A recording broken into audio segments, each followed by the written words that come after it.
बहू का बर्थडे। आज प्रीति की तो स्कूल गई। मोहित को अब ऑफिस के लिए देर हो जाएगी। फालतू में अब उनकी बातें सुननी पड़ेगी। वह सब तो ठीक है, लेकिन माँ जी वह दिन भर में कितनी बकबक करेंगी। और मुझे इतनी देर कैसे सोने दिया उन्होंने। अब तक तो उन्होंने घर सिर पर चढ़ा लिया होगा। क्या हुआ होगा। रीमा जल्दी से उठने लगी। मोहित खुश चेहरे के साथ आया, वह भी तैयार होकर। Good morning Reema. रीमा क्यों उठी तुम? सो जाओ ना आराम से, मैं आज लंच कर लूंगा ऑफिस में। सच सच कहूँ तो मुझे जाने की इच्छा नहीं है, लेकिन मुझे बहुत महत्वपूर्ण मीटिंग है ना, मुझे इसीलिए जाना ही पड़ेगा। पर मैं जल्दी आ जाऊंगा शाम को। बाहर जाएंगे घूमने। बाय रीमा। रीमा को बिना कुछ कहे मोहित ने उसे गले से लगा लिया और उसके माथे को चूम कर चला गया। रीमा झट से बाहर आई।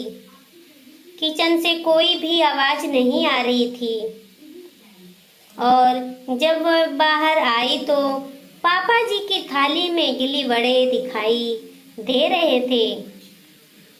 सांभर से बहुत अच्छी महक आ रही थी, लेकिन वह पैकेट से सांभर नहीं निकाल पाए।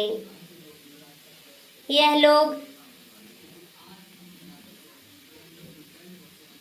कंटेनर में ठीक से क्यों नहीं दे सकते?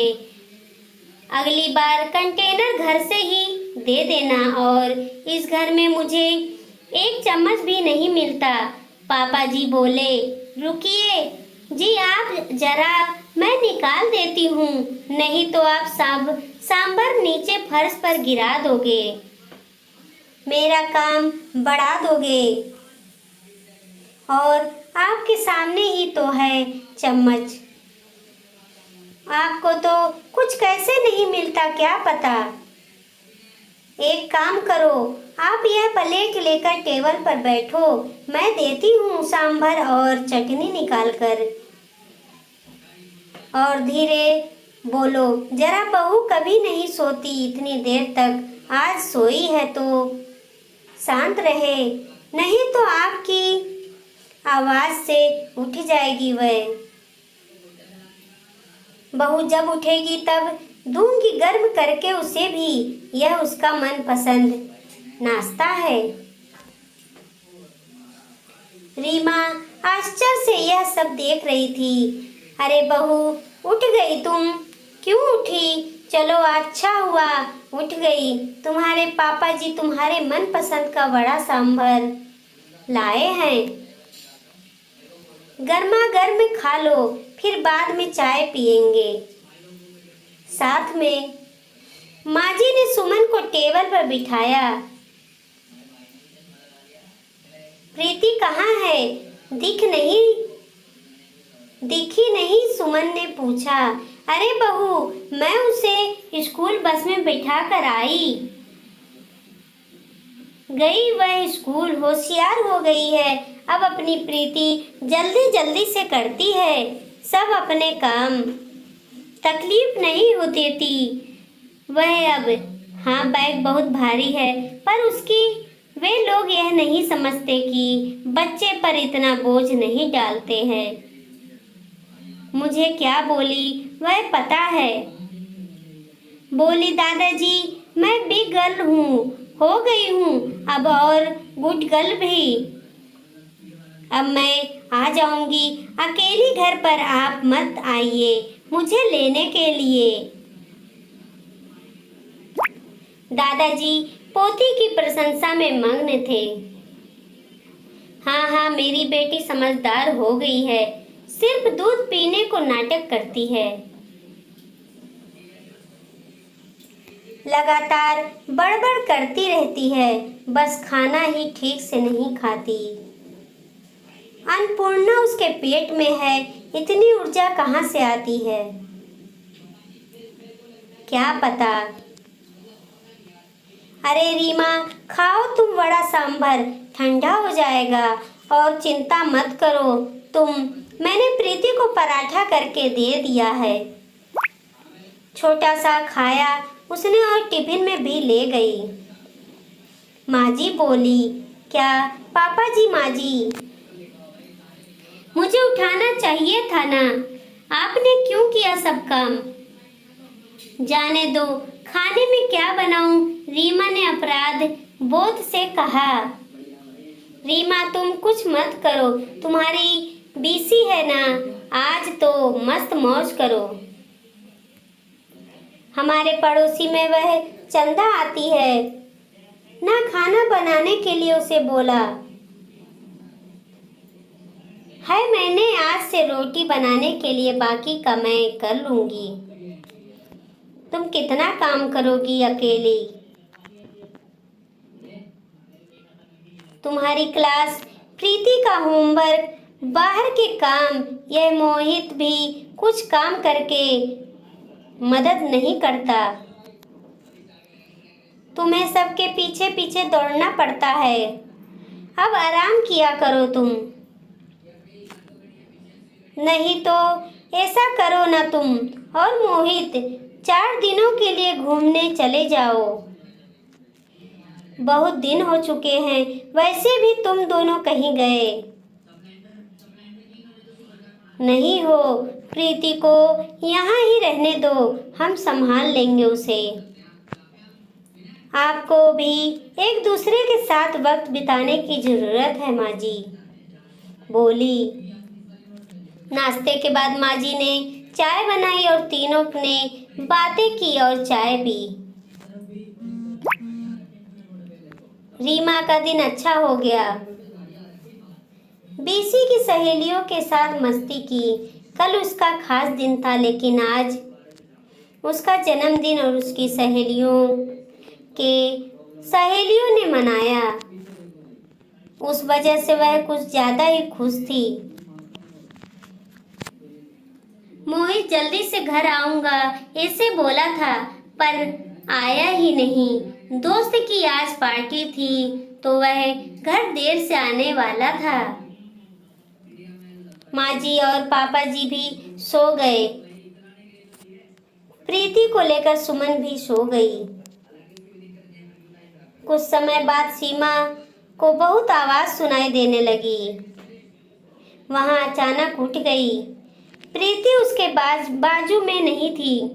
वह डर गई और हॉल में आई। हर तरफ अंधेरा था और अचानक रोशनी आ गई। हैप्पी बर्थडे टू यू, अचानक जोर से बोले। माँ जी, पापा जी, मोहित सब हंसकर उसे विश कर रहे थे। प्रीति ने दादी की मदद से सुंदर केक बनाया था।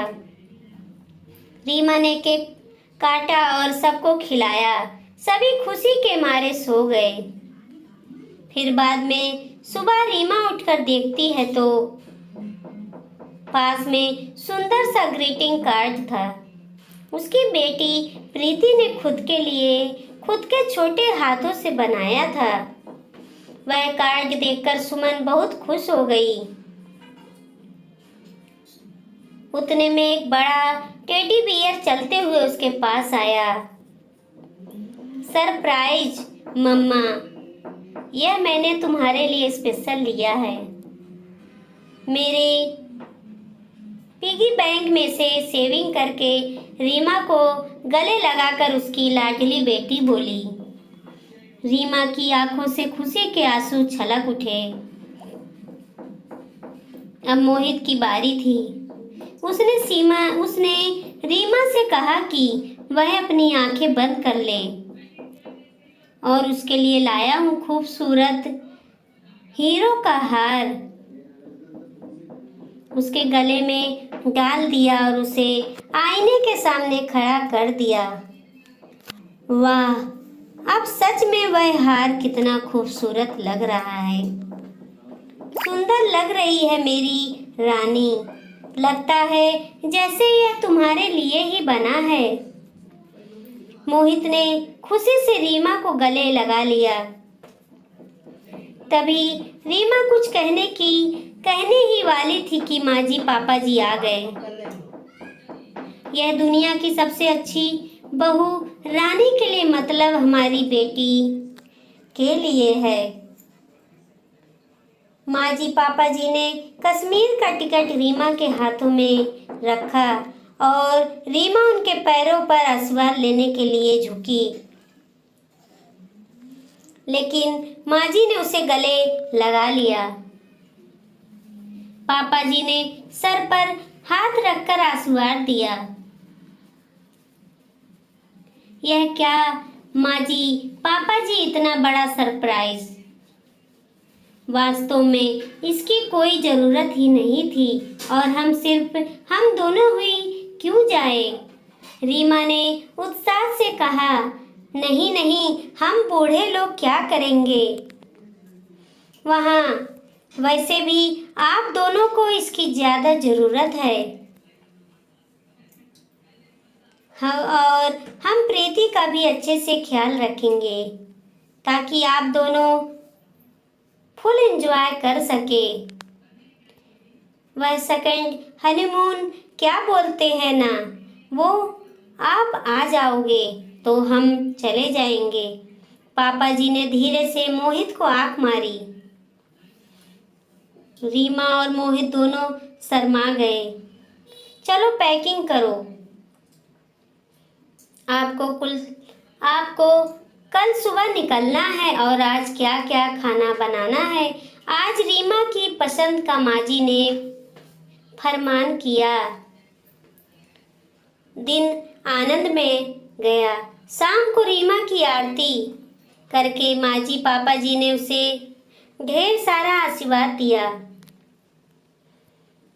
रीमा इस प्यार से पूरी तरह अभिभूत थी। पूरी तैयारी हो गई थी। कल सुबह जल्दी जाना है, इसीलिए बैग भर के मोहित रीमा तैयार थे। कश्मीर के सामने सपने देखकर रीमा को कब नींद आ गई वह उसे समझ में नहीं आया। दोनों कश्मीर पहुंच गए जैसे स्वर्ग ही हो। कितना खूबसूरत था सब कुछ। मोहित रीमा सब भूलकर एक दूसरे में खो गए थे। यह हंसी वादियाँ, ये खुला आसमां, मोहित गाना गा रहा था और रीमा जैसे नई नवेली दुल्हन की तरह शर्मा रही थी। एक दूसरे के ऊपर बर्फ के गोले फेंककर छोटे बच्चों जैसे दोनों मस्ती कर रहे थे। दोनों आज आइस स्केटिंग के लिए आए थे।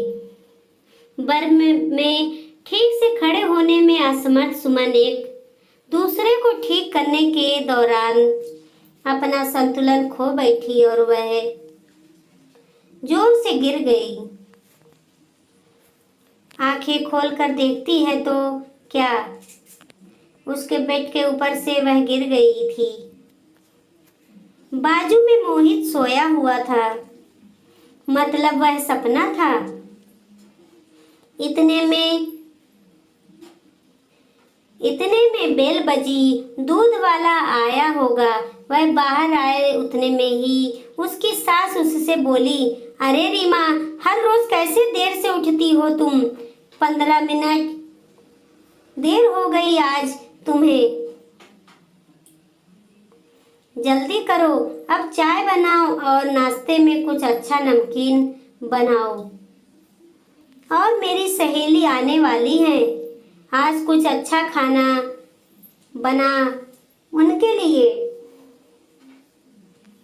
और हाँ, घर पर ही रहना आज, कहीं बाहर मत जाना।